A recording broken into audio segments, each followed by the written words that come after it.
Okay, I'm going to talk to you today. Well, actually, I drink a Monster Java Mocha. I used to have those in once in a while in Iraq before a mission. They keep me wired, and apparently I had one on the way home, and I'm still wired. I'm on a roll.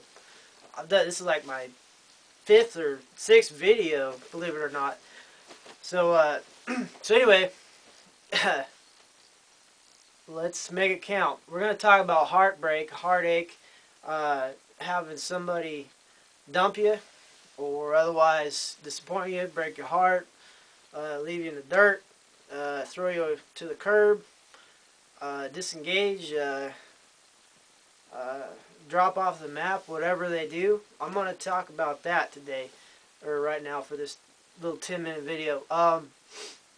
It's happened to me repeatedly, right? I am a divorcee, right? A little bit about that. Uh, Shoot, I could talk for hours about it, but I did everything I knew how to do. Financial support, emotional support. What other kinds of support are there? Spiritual support. All kinds of support, right? Didn't work. Didn't pan out. Like, what do you call it? There's something intrinsic to some of these.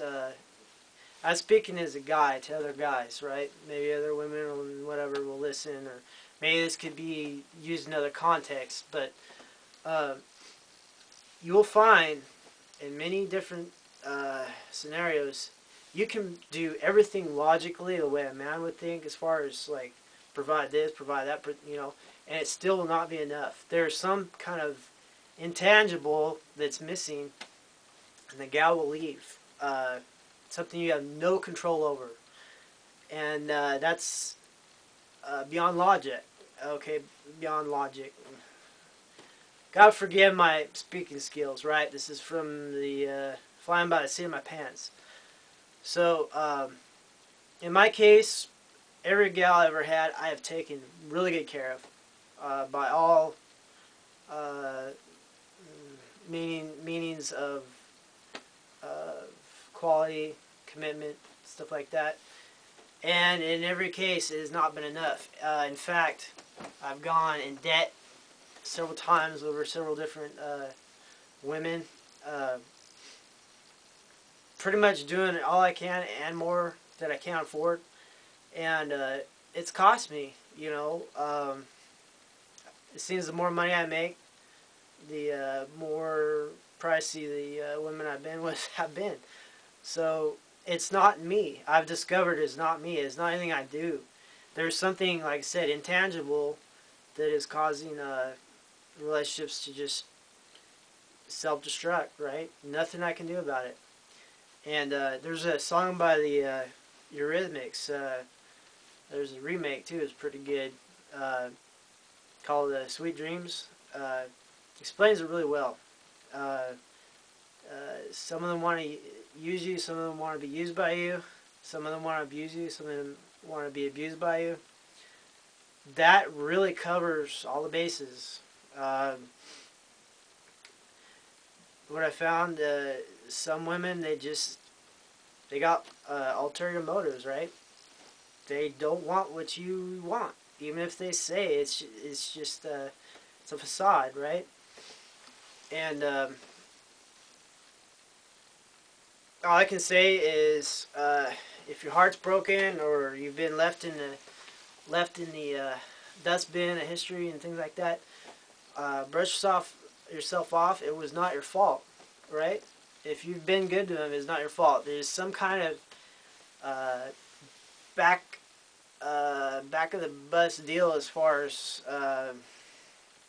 under the table, behind the scenes, however you want to put it. Uh, some kind of illogical deal by the gal that you have no control over, right? And it's probably going to happen to you several times. Hell, I got a whole bunch coming in front of me, a whole bunch from behind that I've been through. And you know what? It's just like throwing a dice, right? It's like Edison and the light bulb, man. Uh, he had to keep trying and keep trying, and finally he got it, right?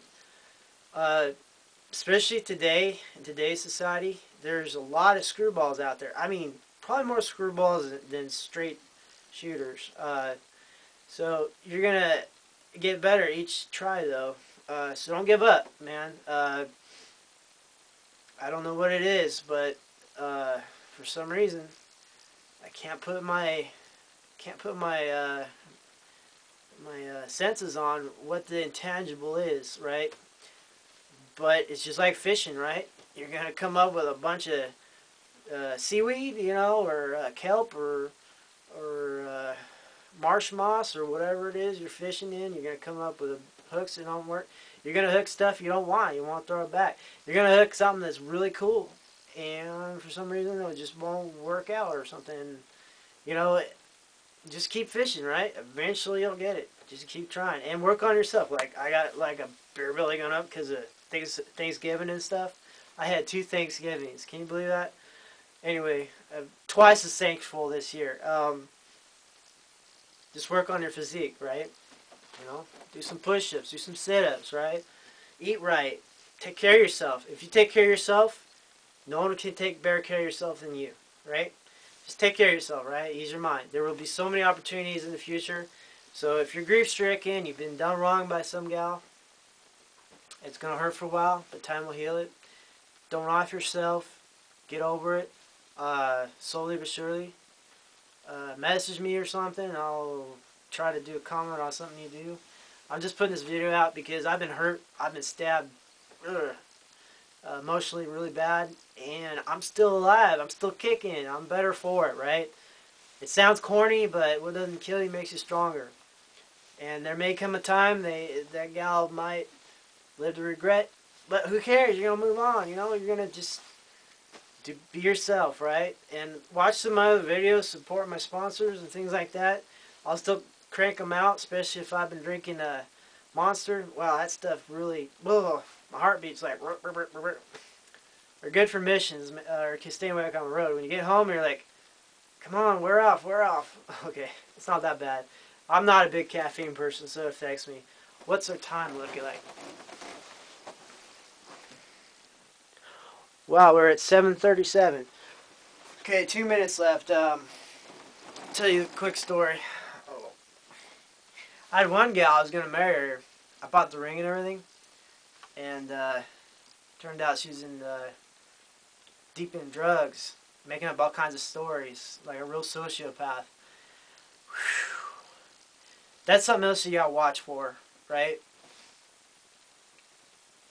You stay strictly truthful or whatever. There's some schools of thought that say the means justify the ends, but I think if you stay truthful, eventually people that are lying to you and stuff, they will be caught in their own snares, right? They will make sense after a while and be able to see right through them. So, what do you call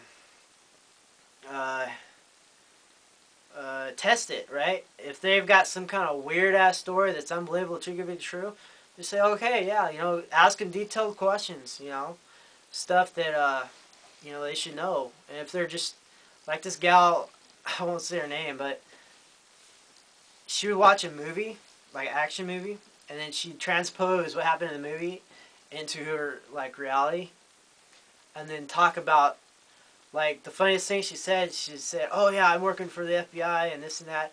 And I carry like 10 guns and I jump from a chopper and stuff. And I'm like, 10 guns? That's pretty heavy, isn't it? And it was just like, she ran out of track. It didn't seem to make sense, or like her story. You don't carry 10 weapons. You may carry 1 or 2 and a lot of magazines. Okay. So you're going to see cracks in their stupid stories if they're one of these lying screwballs. And they come in all shapes and sizes and pretty faces and screwed up places. So what's their time? Oh, 15 seconds. Last indicator I'll say here, if they don't want to put any time into like I want gravel parking lot, right? This other one wouldn't help me. She doesn't want to invest time in you. Big